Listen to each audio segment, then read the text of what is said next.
क्या आपने कभी सोचा है जो प्लेन बिना किसी पता के गायब हो जाते हैं उनके साथ क्या होता है? क्या उस प्लेन में बैठे हुए पैसेंजर अभी भी किसी अंधेरी और अजीब सी जगह में फंसे हुए हैं? और सोचिए, अगर आप भी उनमें से एक होते तो क्या होता?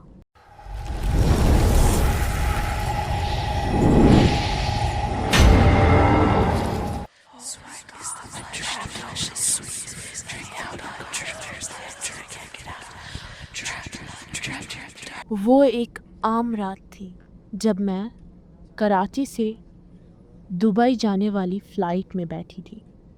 फ़्लाइट 666, एक ऐसी रोड जो मैंने कई दफ़ा ट्रैवल किया था, मगर वो रात कुछ अजीब थी। प्लेन में अजीब सा सन्नाटा छाया हुआ था। कुछ ही पैसेंजर थे और सब अपनी अपनी सीट पर चुपचाप बैठे हुए थे। एक बूढ़ी औरत जो 13F में बैठी हुई थी, उनके गले में एक एंटिक नेकलेस भी था जिसको वो अपने हाथों से कसकर पकड़ी हुई थी। उनके आंखें बहुत गहरे थे, मानो कि वो आंखें कुछ ऐसा जानती है जो किसी और को नहीं पता। सब कुछ देखने के बाद मैं चुपचाप अपनी सीट पर बैठी रही। फ्लाइट 30 मिनट तक स्मूथली चलती रही। उसके बाद धीरे धीरे टर्बुलेंस स्टार्ट हो गई। पहले तो सब नॉर्मल लग रहा था, पर धीरे धीरे टर्बुलेंस और भी ज़्यादा बढ़ गई। लाइट्स फ्लिकर्स होने लगे। सीट बेल्ट की साइन ऑन ऑफ हो रही थी। तभी मैंने बाहर की तरफ नज़र दी। जब मैंने बाहर की तरफ नज़र डाली, मानो ऐसा लग रहा था जैसे कि बादलों में किसी का शक्ल नज़र आ रहा हो, वो भी डरावनी शक्ल। ये देखने के बाद मैं बहुत ही ज़्यादा डर गई थी। इतने में ही स्पीकर में पायलट की आवाज़ आने लगी। पायलट लड़खड़ाते हुए बोलने लगा, टेक्निकल इश्यूज़ की वजह से कुछ प्रॉब्लम्स हो रही हैं, पर आप सब शांति बनाए रखें और अपनी अपनी जगह पर बैठे रहें। ये सुनने के बाद सब थोड़े से शांत हो गए थे, पर मुझे धीरे धीरे कुछ अजीब सा फील होने लगा।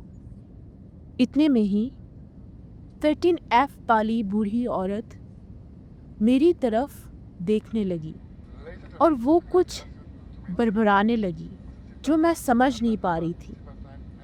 जब मैंने उनकी बातों पर ध्यान दिया तो मुझे सुनाई दी, वो मुझे बोल रही है, तुम्हें इस फ्लाइट पे नहीं आना था। मैं उनकी बात समझ नहीं पाई। जो फ्लाइट 2 घंटे में दुबई तक लैंड हो जानी चाहिए थी, वो अभी तक नहीं लैंड हुआ। 4 घंटे हो चुके थे।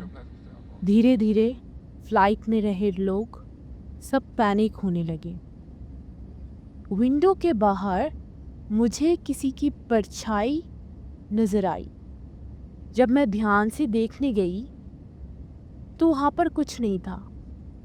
फ्लाइट में से धीरे धीरे लोग गायब होने लगे, एक एक कर। किसी को कुछ पता नहीं था कि क्या हो रहा है। उस प्लेन में कुछ गड़बड़ हो रही थी जो किसी को नहीं पता। इतने में ही एक एयर हॉस्टेस की चीख सुनाई दी। कुछ पैसेंजर एयर हॉस्टेस की चीखें सुनकर उनके पास गए। करीब जाने पर पता लगा कि एयर हॉस्टेस में से एक एयर हॉस्टेस अचानक गायब होगी। बाद में उसकी लाश वॉशरूम में मिली। ये देखने के बाद सब और भी ज़्यादा डर गए थे। अब धीरे धीरे प्लेन के अंदर परछाइयाँ नज़र आने लगी। अब तक 2 दिन हो चुके थे। प्लेन में सब धीरे धीरे गायब हो चुके थे सिवाय मेरे। मुझे पता था अब मेरी बारी। कुछ ही देर में शायद मैं भी गायब हो जाऊं। इतने में ही मैंने जब खिड़की पर नज़र दी। मुझे खिड़की के शीशे में अपनी रिफ्लेक्शन नज़र आई, जहाँ पर मैं सिर्फ अकेली नहीं थी। मेरे पीछे एक काली परछाई थी जो मेरी तरफ बढ़ रही थी। तब तक मैं उसी काले अंधेरे की एक हिस्सा बन चुकी थी। हफ्ते बाद मेरे घर वालों ने मेरे लिए एक मिसिंग पोस्टर लगाई। न्यूज़पेपर और टीवी चैनल पर मेरी तस्वीरें लगने लगी, ये बोलकर कि अगर आपको ये इंसान अपने आसपास किसी नज़दीकी इलाकों में नज़र आते हैं, हमसे कांटेक्ट करें स्क्रीन में दिए गए नंबर पर। साल बीत गए पर किसी से कोई खबर नहीं मिली। फ्लाइट 666 जर्मन के किसी एयरपोर्ट में नज़र आई। किसी को नहीं पता वो प्लेन उधर कैसे पहुंच गई और अचानक से वो गायब भी हो गई। ऐसे करते करते फ्लाइट 666 अपने नए पैसेंजर्स के लिए सफ़र हमेशा जारी रखती थी। फ्लाइट 666 की राज हमेशा के लिए एक राज ही रह गई। क्या आपके अंदर इतनी हिम्मत है कि आप फ्लाइट 666 में एक दफ़ा ट्रैवल करें? तो गाइस, आज की वीडियो बस इतना ही।